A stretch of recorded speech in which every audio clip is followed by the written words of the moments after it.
to be such that the diameter of one limb is 0.4 mm and other d mm। एक YouTube ऐसे देखिए बना देते हैं और एक का डायमीटर अलग है दूसरे का अलग है, तो ये डायग्राम सही नहीं रहेगा। डायमीटर कम ज़्यादा रखना है मुझे, एक तरफ ज़्यादा रखना है दूसरे साइड में कम, ऐसा। तो ये साइड मान लेते हैं हम यहाँ की 0.4 mm है और ये क्या दिया हुआ है, डायमीटर, यानी ये टोटल दिया हुआ है। तो रेडियस क्या हो जाएगा 0.2 mm और दूसरे साइड डायमीटर d है क्रॉस सेक्शनल एरिया का, तो रेडियस इसका d/2 mm हो जाएगा दूसरे साइड का।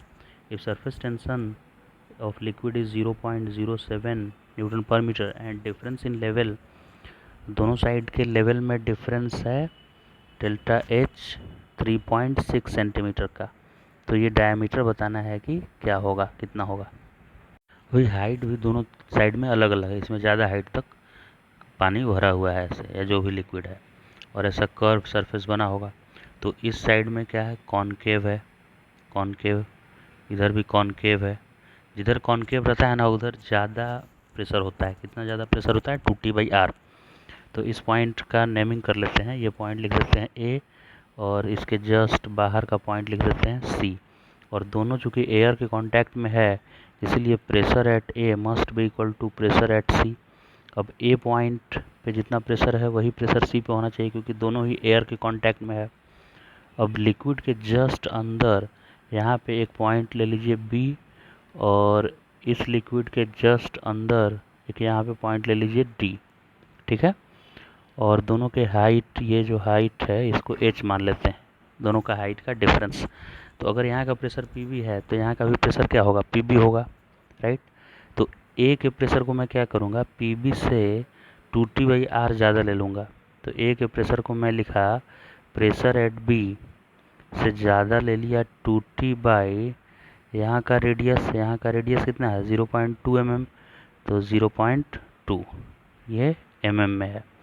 ऐसा करने से मुझे किसका प्रेशर मिला, A पॉइंट का। B पॉइंट के प्रेशर से 2T/R ज़्यादा मैंने लिया।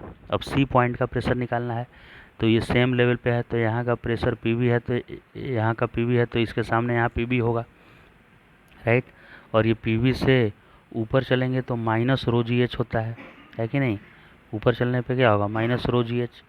तो PB जितना भी प्रेशर है तो PC को आप लिख सकते हैं PB का प्रेशर -ρgh, ऊपर गए हैं इसलिए ऐसे ऊपर जा रहे हैं तो माइनस। अब फिर जंप करके कॉनकेव के साइड में गए तो 2T/R बढ़ जाएगा, तो प्लस 2T/ वहाँ दूसरे जगह का रेडियस, क्या है d/2 mm। d/2 रेडियस होता है ना डायमीटर का आधा, तो d/2 mm। ये इतना कि कहाँ का प्रेशर आ गया, C पॉइंट का प्रेशर आ गया। अब ये PV से PV कैंसिल हो गया और ρgh लेफ्ट साइड में ले आइए, तो ρgh इक्वल टू, इसको राइट साइड में ले जाइए, 2T कॉमन आ जाएगा, 1/d/2 रूल लिख दिए, d/2 ये d है, d/2 लिखना है, 1/d/2 ये वाला आया और ये इधर जाके -1/0.2, 2T कॉमन ले लिए हैं, ये वाला 2T कॉमन। अब जो ऑप्शन दिया हुआ है सब मीटर में दिया है, SI यूनिट में दिया है, जबकि ये D जो था ना वो मिलीमीटर में था। तो मिली के लिए 10⁻³ लेके और ये 10⁻³ बाहर ले आते हैं। और पानी का डेंसिटी हमको पता है 1000 होता है, तो 1000 और G10 और हाइट, ये हाइट कितना डिफरेंस है, ये यहाँ B लेवल था और यहाँ दूसरे का D लेवल था, तो दोनों के हाइट का डिफरेंस देखिए क्वेश्चन में दिया होगा कुछ, लेवल ऑफ लिक्विड का डिफरेंस है 3.6 सेंटीमीटर।